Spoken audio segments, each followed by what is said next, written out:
back to Transition Trick Tips. Today I'm going to teach you how to do a front Smith.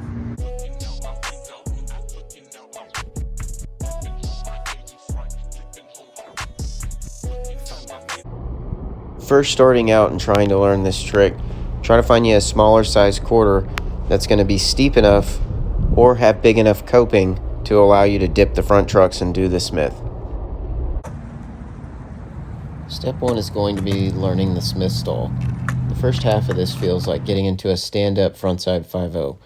As soon as your back truck gets on the coping, start to push down with your front foot to dip the nose down.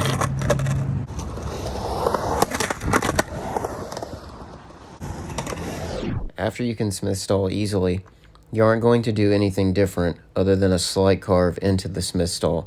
Without even really trying, you'll grind one.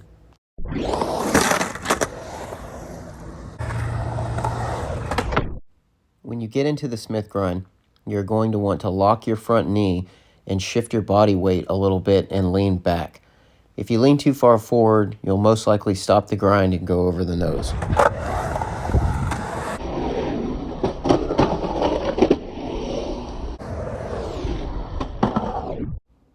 Do not let yourself slow down too much. You're going to want to keep your momentum and push through the grind. Come in off the grind by applying pressure down on your front foot and ride away.